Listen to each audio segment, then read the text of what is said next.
Hello, അസ്സലാമു അലൈക്കും. സ്നേഹം നിറഞ്ഞ നാട്ടുകാരെ,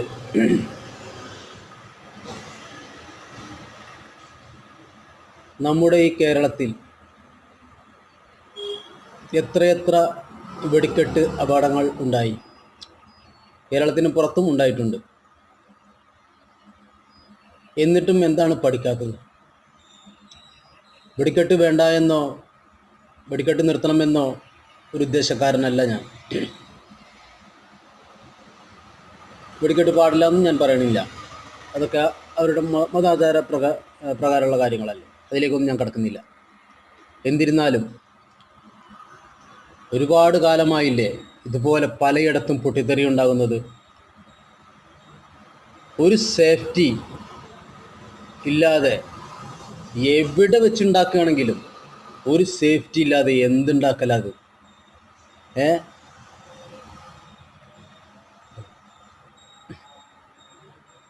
ഓരോ ടെൻറ്റിലും ആ ഉണ്ടാക്കുന്ന സ്ഥലത്ത് മൺകുടത്തിൽ നിറച്ച ചളിയോ അല്ലെങ്കിൽ വാട്ടർ ടാങ്കിൽ നിറച്ച വെള്ളം ഒരു ഒരു 4-5 ഡ്രമ്മെങ്കിലും വെച്ചിരുന്നെങ്കിൽ, അല്ലെങ്കിൽ ഒരു പടക്കം തന്നെ പൊട്ടിയാൽ ഉടനെ വാട്ടർ ഈ പടക്കത്തിലേക്ക് വീണ് അത് നനഞ്ഞ രീതിയിലാക്കുന്ന ഒരു രീതിയിൽ ഒരു സംവിധാനം ഏർപ്പെടുത്തിയിരുന്നെങ്കിൽ ഇങ്ങനെ സംഭവിക്കുമായിരുന്നു. നിങ്ങളൊന്ന് ചിന്തിച്ചു നോക്കൂ.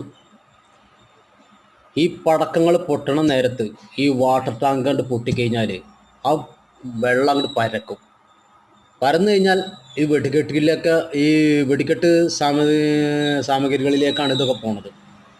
അത് നനയുമ്പോൾ പിന്നീട് അതിന് അത്ര ഇതാവൂല അല്ലേ? ശരിയല്ലേ? കുറച്ച് പേരുടെയെങ്കിലും ജീവൻ രക്ഷിക്കാമായിരുന്നു. ഇങ്ങനെയുള്ള ഒരു സംവിധാനവും ചെയ്ത് കുടിക്കാൻ പോലും അവിടെ വെള്ളം ഉണ്ടോ എന്നറിയില്ല. ചില വീഡിയോയിൽ കണ്ടു, കുടിക്കാൻ പോലും വെള്ളം ഉണ്ടാവില്ലോ തോന്നണം അവിടെ. ഈ നട്ടുച്ച നേരത്ത് ഓരോ ടെൻറ്റിൽ 10 പെട്ടെന്ന് പൊട്ടണയാതി വെള്ള സംവിധാനങ്ങൾ ഉണ്ടായിരുന്നെങ്കിൽ, അല്ലെങ്കിൽ ചളി നിറച്ച ഒരു കൂജയോ അല്ലെങ്കിൽ ഡ്രമ്മോ ഉണ്ടായിരുന്നെങ്കിൽ ഇങ്ങനെ സംഭവിക്കില്ലായിരുന്നു. അധികം അപകടങ്ങളിൽ നിന്നും നമുക്ക് രക്ഷ നേടാമായിരുന്നു. അതൊന്നും ചെയ്തില്ല.